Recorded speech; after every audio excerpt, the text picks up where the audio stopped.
That'll be our topic for today. Mold avoidance. How to not get moldy, metaphorically speaking and literally. I love it. Oh my goodness. So that's a fun topic, right? Welcome everybody to our Success Mastermind.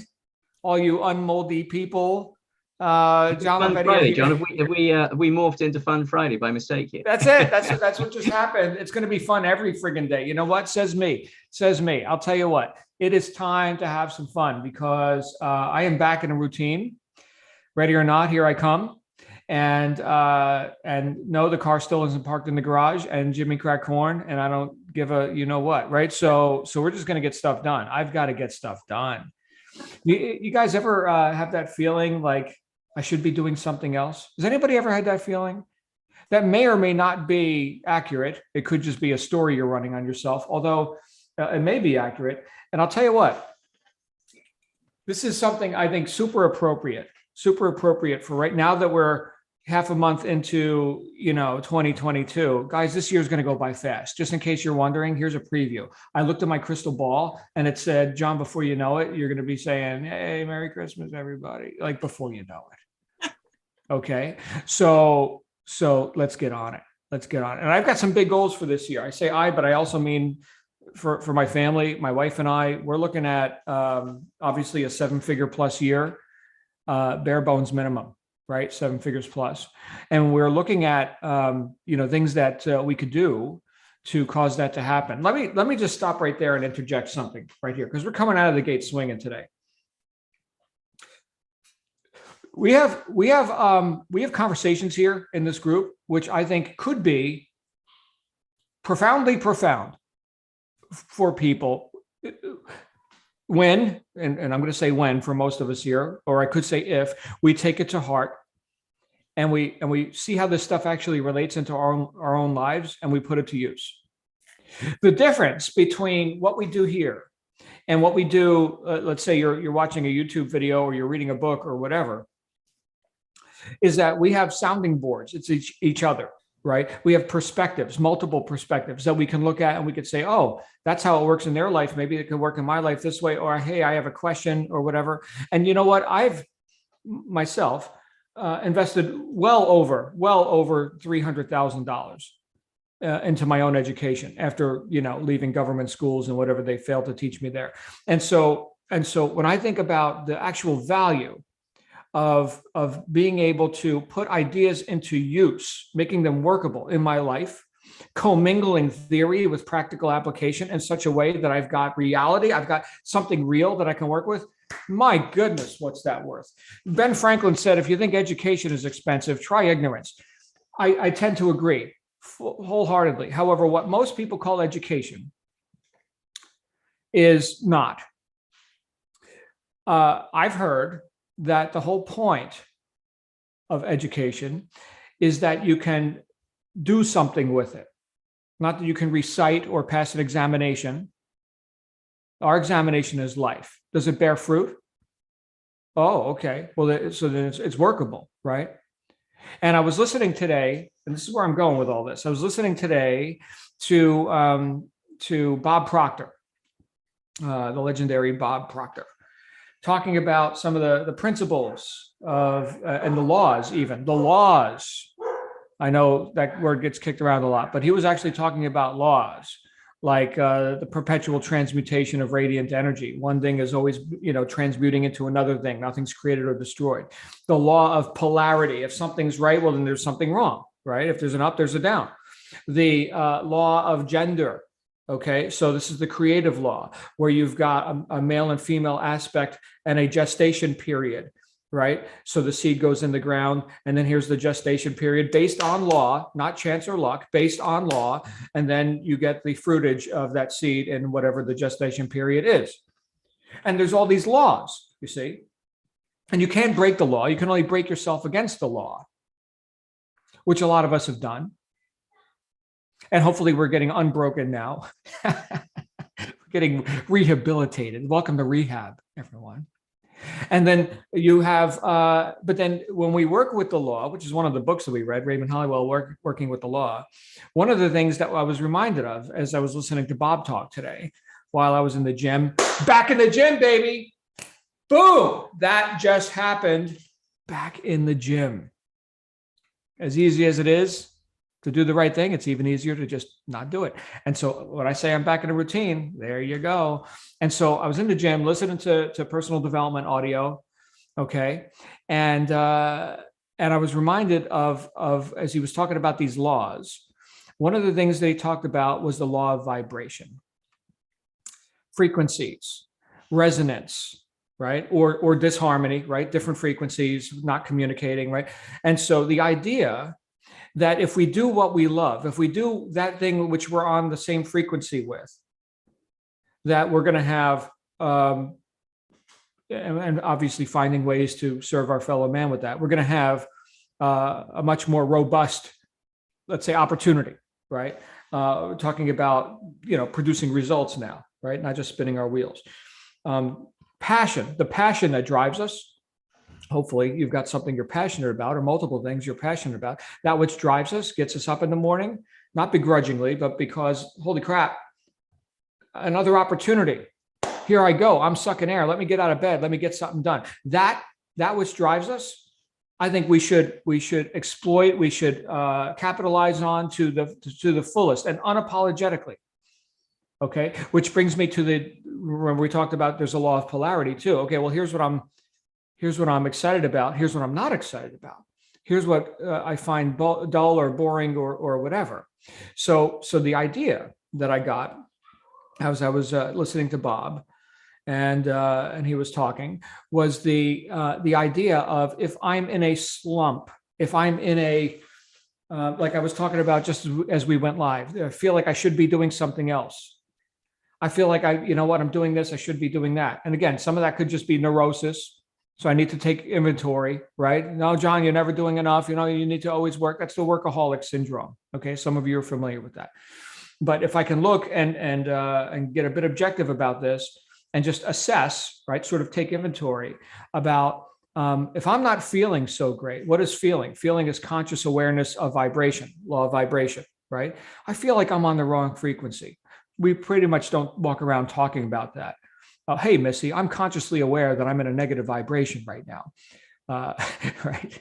People say, how you doing, right? Imagine if you came up with an answer like that, they'd look at you 2 or 3 times. But if we're having the experience of some negative emotion or something, here's the thing. What caused it? What thoughts? What am I thinking about? This is it, guys.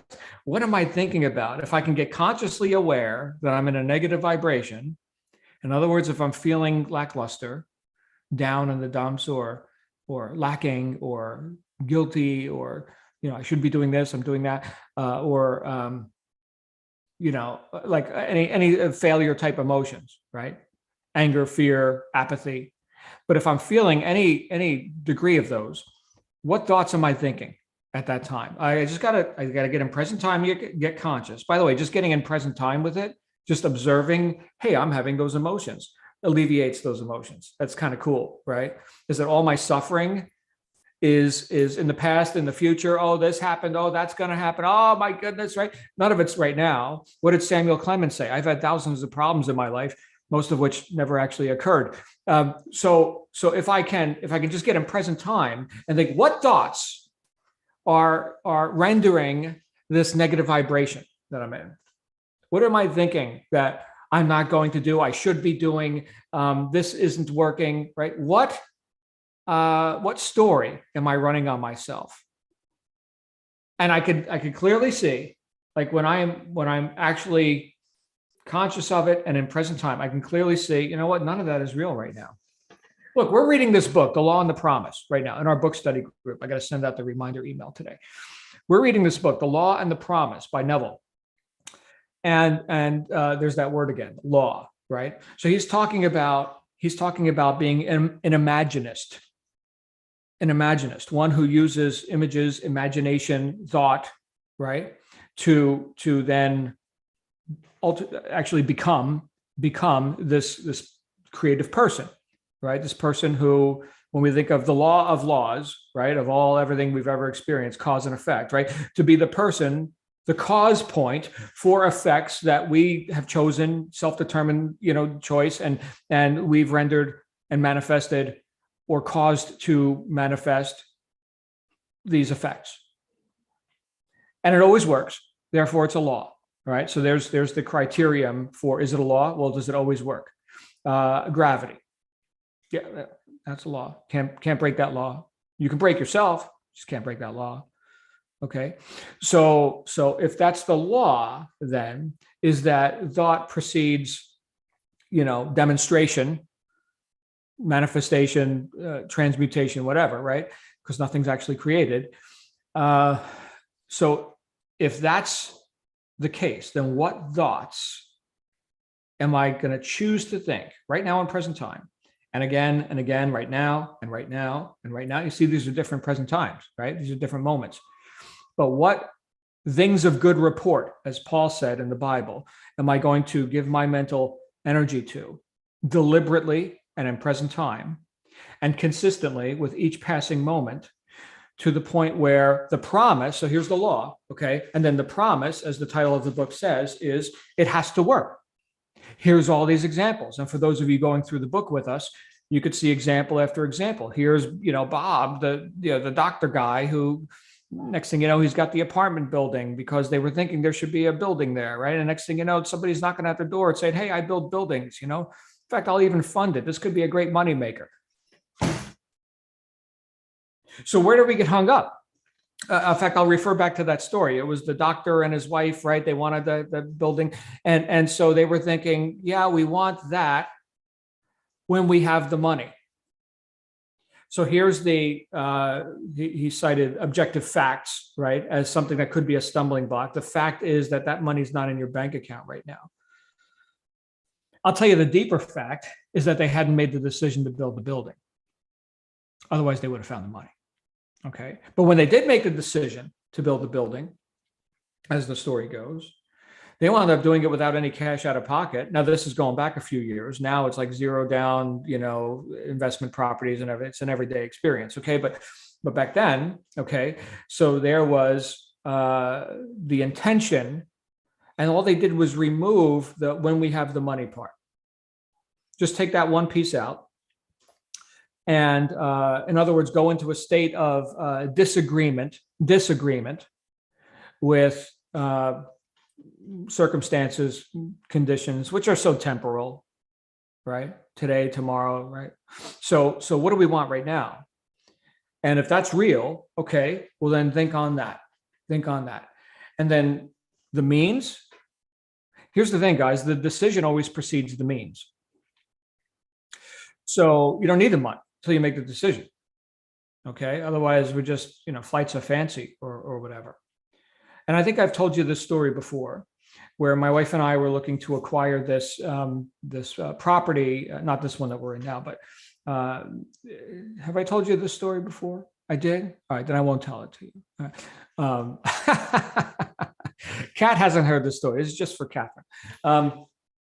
So there was this, we were living in Tucson, and we were in a nice little house. In fact, the first house we ever bought. And we were thinking of upgrading, right? And so we were driving around the foothills area. For anybody who knows Tucson, Arizona, northern Tucson is the Santa Catalina foothills, Mount Lemmon, beautiful rocks, cactus, blah, blah, blah, right? Money. And so we drive up there. We're looking at construction jobs that are going on, like these homes that are being built. Beautiful. And so we find one that we really like on a hill overlooking the city lights at night, view of the mountains. Oh my goodness, very nice, right? It's about $1 million. And it was just framework at the time. There was a foundation and there was, wood. And so we're sneaking onto this construction site and we're thinking, man, it's under construction. I guess they're going to spec it out with whatever they're going to put in it, cabinets and tile. I don't know, right? So eventually we decide, yeah, you know what? I think we want to get this house, right? So we call the construction company and we say, hey, we've been looking at this property. And they say, yeah, we know, we got you on security camera. Okay, great. So like, what would it take for us to pick out, we want the 24-inch travertine and the big iron glass doors and the freaking, dark wood stain. And they say, well, we're going to spec in a month. And you could spec it out with whatever you want. If you just, 50,000 in escrow, you got 30 days. And then we're going to spec it out ourselves, right? So we had 30 days to come up with $50,000. And at the time we were doing okay, I suppose, in business.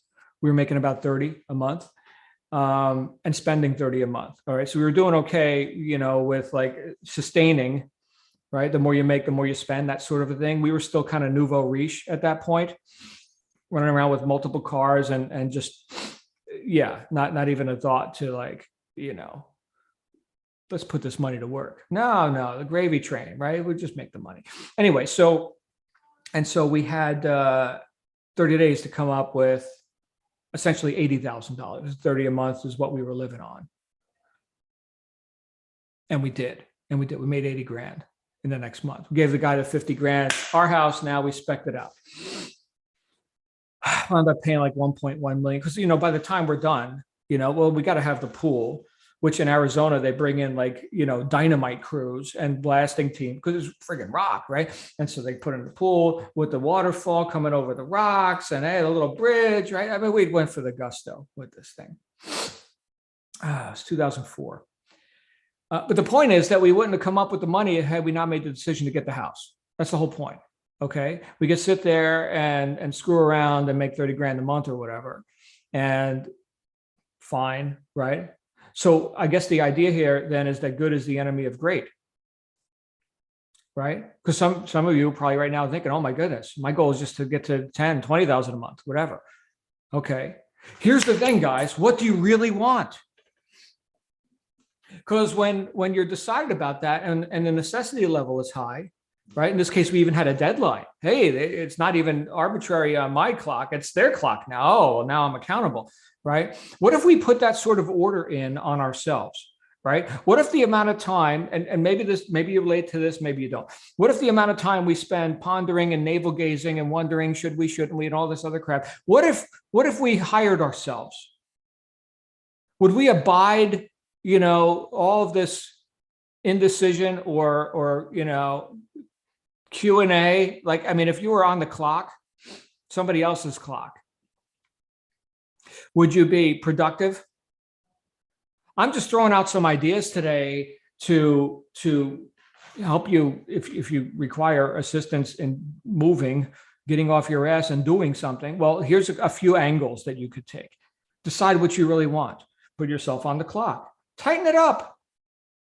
Because you're capable of so much more. I say that because I know from experience. I know. Here's the downside of what I've experienced over the last 3.5 weeks is routine's gone. All right, they're going back in now.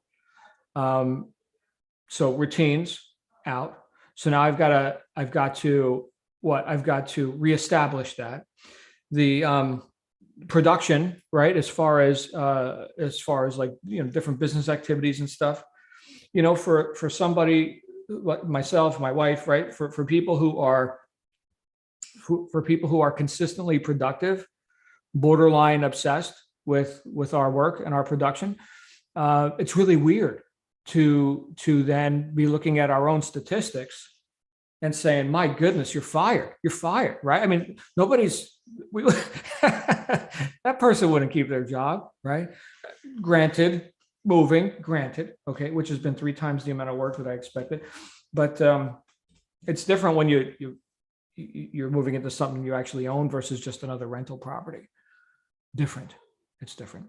At least for me, it is very different. But the idea here that we could look at what we are or are not accomplishing and make some new decisions, and ones that we can execute not only now but consistently moving forward. That's what I've got my attention on, right? So I'm hiring myself today, and and I've already had a couple of meetings today, and it's been good. And yes, I've got to shift gears on a couple of things. I've got this one project that I've been working on that is just in the tank. I mean, it's crickets. So I'm thinking I got to figure something out with that, maybe delegate a couple things or just take attention away from one thing and put it on another. And this isn't something that's never happened before, right? Opportunities come and go. I've got other things that are gangbusters, like holy crap. Yeah, some of you are involved with some of those things, like our online shopping club work, like holy crap. So here's, I guess, in conclusion, and I'd love to hear your guys' thoughts on this. Sorry, guys, that I'm kind of all over with the topic today. I'm just giving you what's real for me right now. Hopefully, you're getting something out of this. When I'm in a less than optimal vibration, when I'm consciously aware that, hey, I feel like, not good or whatever, what thoughts are producing that? If I can just get in present time and just look. It's kind of a meditative experience, right? Sit there, shut up, and think. What is producing that? Why?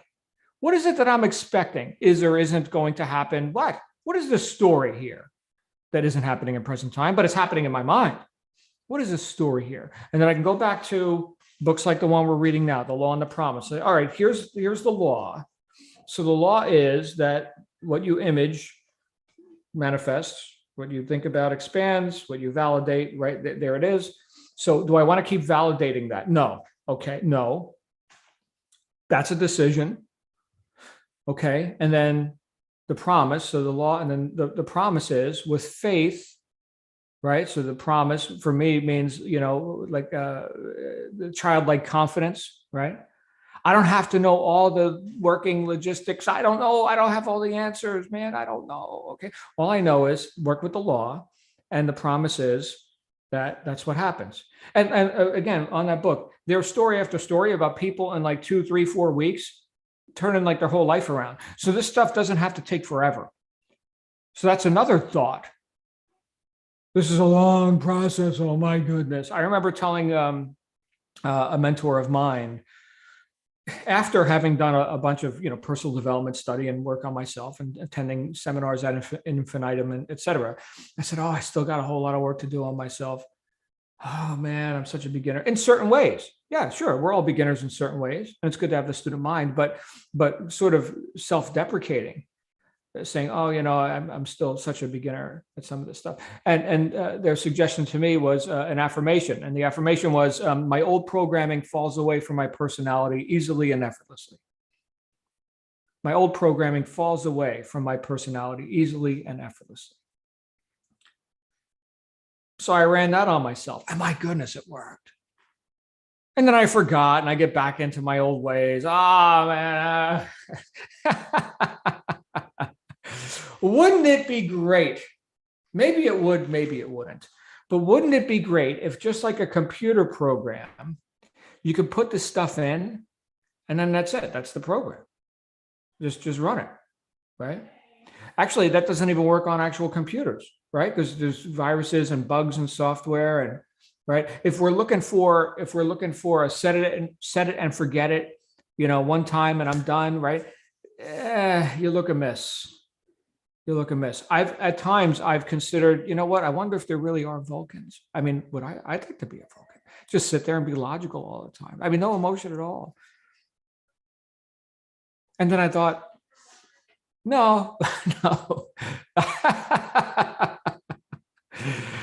Although that would be interesting. I'm sure Glenn would get a kick out of that. I'll tell you what, next time Glenn's hosting. So I'm hosting on Wednesday. Glenn's traveling or something. But next time Glenn's hosting, we should all just be like, fascinating. Right. Just do a Spock on him. See how he does with that. Anyway, I love you guys. I'm in a positive vibration right now. You know why? Because I've chosen some good thoughts. I guess that's the whole simplicity of it. Right. I've decided where I'm going. And it's nice. And it's self-determined, right? It's causative. And so I'm not sitting around looking at what I haven't done. Again, you could take this to neurotic extremes, right? You get the workaholic person there, it's never enough, never. So still working on the whole balance thing. But I'd love to hear your thoughts on this. If you guys, now that we're a couple of weeks into the year, not that that's terribly significant, but it might be. Are you going where you want to go? Are you doing what you want to do? Are you thinking the thoughts you want to think? Are you feeling the way you want to feel about where you're going this year? Please, the floor is open. Any thoughts on this? Come on out, Missy. I'd love to hear from you, and then whoever else. In the time you were saying half those things, my vibration rose up because I caught your wave, your tide. Mm-hmm. And then while I was riding up there, I said, with the online store you mentioned, I thought, well, I'm going to call my cousin Mary Lou, because that's been on my mind for quite a while. And then within 4 seconds, my old programming came in and said, well, she doesn't like things like that. She's going to say no. I almost literally talked myself out of it within 5 seconds. And as I'm writing down, which I've written down 10 times before, my old programming falls away from me easily and effortlessly. As I'm writing it down, that's how stuck this thing is. So, but then when I first started with you, then I would feel terribly guilty that I did that. I'm not doing that thing anymore. Not doing that. I'm just going to make the call. However it goes, it goes. I have nothing to lose by making the call. Nothing. And just, but yet I was talking myself out of it. I wasn't, whoever that old me was, but I am now occupying the state of the new Missy. And, she'll love to hear from me anyway. She got the funniest voice you've ever heard. Oh, that's great. So that's what I'm going to do. And it's shocking how fast that, the devil on the shoulder and the angel, how fast that guy comes in. And like you said, you got to catch him. So what thoughts? I wasn't even aware I was thinking them. They were just like, obviously I must have been in a deeper level and they just came in. But because you kept saying, check in present time. So you gave me that opportunity. And I'm so grateful because this happens all day long. And so you really raised this up, and God bless you. Thank you. Oh, well, thank you, Missy. Yeah. Present time. It's a great time to be. What do you think, Allie? Where's my friend Allie? Let's get her out of here. Oh my goodness, I love this topic. I so agree with you, Missy. It's just so quick, isn't it? So easy to just fall back. You don't even realize you're falling back into it. So I've done a major thing this week, this year. I have made the decision to refurb my house because I bought this house and it's like a 70s museum. It literally hasn't been touched. I've been living in it, since moved in 2019, so it's been nearly 2 years, and now I have thought, right, I am not going to live like this anymore. The bathroom's bright yellow and green and mold everywhere, and it's just not good. So I've made this decision now. I don't have the money to do it, but I am following everything, and there's a little bit of fear inside because I can fall away and think, oh my God, I can't do this, I must wait for the money, and then the other part of me is like, you've got to believe and have faith and just go for it. So I'm preparing everything with the belief that I will, and I'm getting designers in, and I'm going to work out the exact bits of everything that I want exactly right, and I'll be working away to try and get the money, but it's a bit scary, I have to say. Well, thank you, Allie. And what are we talking about? Some paint and tile, maybe a new vanity or something, bathroom anyway, right? So what does that cost? Find out what it costs, and then right? Yeah. Well, I've had a quote already for, because the big picture is an attic room and, walls knocked down. So it comes to over £100,000, the big picture. So I can do smaller things, but the big picture is that much, which obviously, I say obviously, I haven't got that. Well, let's fix that. Look, there's people making millions. Yeah. So, Yeah. where's the money? Well, in fact, this is a question that Grant Cardone asks, who's got my money? That's the way he phrases it to himself. Who's got my money? It's already his, right? Yeah. Yeah. Well, kind of all those paradigms about, oh, you'll never get that much, and you'll never do this, and you'll never do that, all crowd in, and it's just getting away from all of that, If I clearing can my just head. interrupt you, I'm so sorry, but Neville Goddard, now John and Shannon, they worked their what's off to get that 80,000. But by the Neville Goddard method, they did not have to do that. Just as the doctor and his wife who wanted that apartment building, they really put his method to the test. They said, we're not going to take one penny. They had deals thrown at them that other people would have jumped at. No, they said no, they were going for it. It comes from the formless substance. Okay. You can work for it like John and Shannon did. He's a workaholic and it's just part of his nature. But when you really believe and and occupy the state of already having the house refurbished, it will come. So you have to constantly visualize the house done. 5 minutes every day. Just do it every day. And it will come. I'm not saying don't work. I'm just saying it's not always necessary. So just keep that in mind too and try to tamp the fear down. That's all, because that'll block. Yes, brilliant, Missy. Yeah, absolutely. Yeah. Thank you, Ali. Yeah, and look, I don't have all the answers, and I never had to. So there it is. Where's the money coming from? From wherever it is at the moment, right? And now, with the work that you can put your passion into, go set up those receiving pipelines, right? So Mandy says here, you reminded her of the 5-second rule by Mel Robbins. Yeah, there's a book that we haven't reviewed yet. Maybe we can get into that one next. It's pretty basic, right? So, but decisiveness, right? What do you want? Good times. Anybody else? Any other thoughts on this? Yeah. You know what? Once it is done, Mandy's saying, imagine how great it's going to feel. I'll tell you what, I'm going to imagine it, Ali, and then I'm going to be heading over your way, and I want a tour. Think of that. So John Lavenia. Definitely. Welcome anytime. Yeah. John Lavenia is coming to your house to get the tour. Get it ready. Okay. I love you guys. Yeah, Mandy. Imagine how it will feel. All right, good times. Anybody else? We have hang a ceiling fan. That's all I wanted to say. Oh my goodness, ceiling fan. You saw my ceiling fans on Friday, right? Yeah. For those who don't know, we moved in and like the ceiling fans, we don't like the ceiling fans, right? So we wound up, buying 5 ceiling fans and just changing out all the ceiling fans.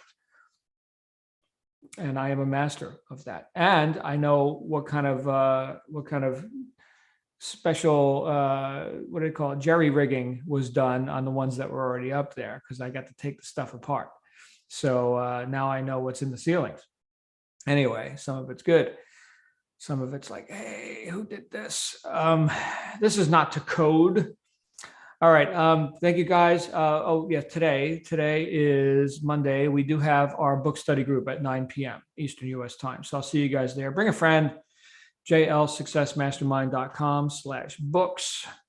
And that is like the gateway drug for people to get into the full mastermind group. There you go. Get into the books. So